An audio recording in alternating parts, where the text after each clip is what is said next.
Hey guys, make sure you stand till the end. One common mistake people make when replacing fuses relays that can cost you thousands of dollars in repairs. Stay with us, we'll explain what it is.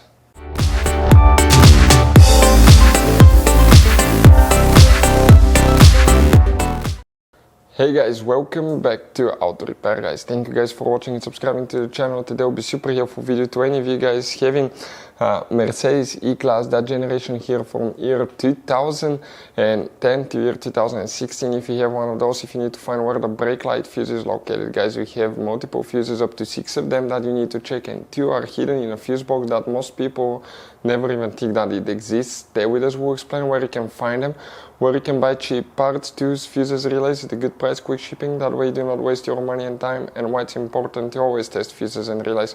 All that, guys, will be covered absolutely free for your convenience. Make sure you stay until the end. So before we start, let us tell you a little bit about us, guys.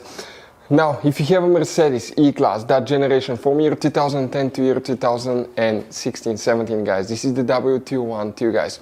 We're going to have a video for every single fuse relay on that car, why things do not work, why we're making this one, because we're trying to save you time and money, guys. Let's say you're down the road in the middle of nowhere, your car does not start, you need to find where your engine starter fuse relay is located, guys, where you can find fuel injection system fuses, fuel pump fuses. All you have to do, come to the channel, watch that video, 1-2 minutes, you're back on the road, guys.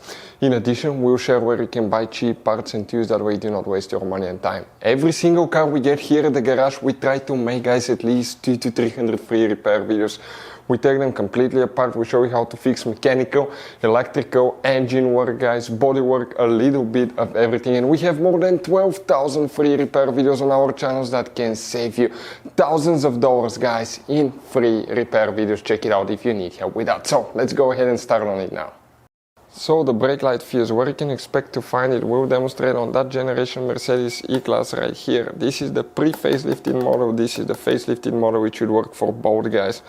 Now, you have multiple fuse boxes, but today we're working 2. The first one is under the hood. Go ahead, open the hood.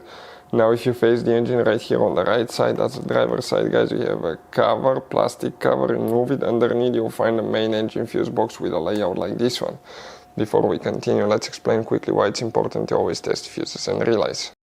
So, it is super important, guys, to always test fuses and relays, and something else as well, common mistakes people make. Sometimes you may think that a fuse is good, or you cannot actually see if the fuse is clearly burned, and in that case, guys, you may put the fuse back together, and you may end up spending money and time on parts you don't need, and all we had to do is just test the fuse. So we'll put a link in the description of the video below how to test the fuse. It takes only a few seconds to find out for sure if it's good or bad. The same thing for relays, guys, okay? Some of those could be really expensive on cars, so we'll put a link in the description of the video below how you can test relays. And for some certain fuses, guys, it's important to disconnect the car battery when removing them, otherwise you can burn the electronics. And for instance, working on airbags, fuses, or anything like that, you need to wait at least 1 hour after disconnecting the car battery. And if you're not qualified and certified to work on airbag system, I will never recommend to do that, guys.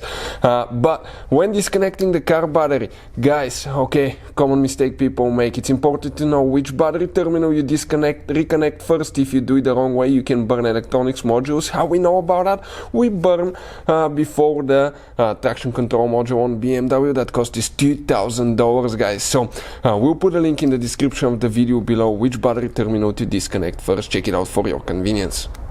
For the brake light, which fuses we need to check? We need to check 4 different fuses here, then we need to go to a different hidden fuse box and check 2 more. Starting on the very front towards the windshield side, we start counting fuse number 1, that's the one that you need to check, guys, right here.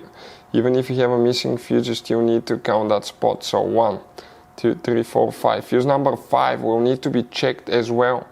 Then 6, 7, 8, 9, 10, 11, 12, 13, 14. Fuse number 14 here will need to be checked.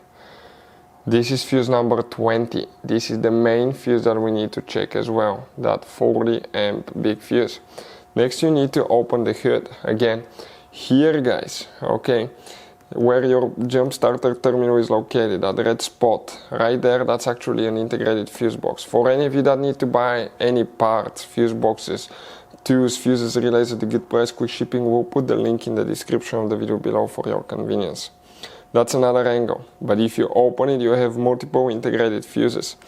And here we need to check two. One of them is known as pin 1, right here at integrated fuse, and pin 2, right here.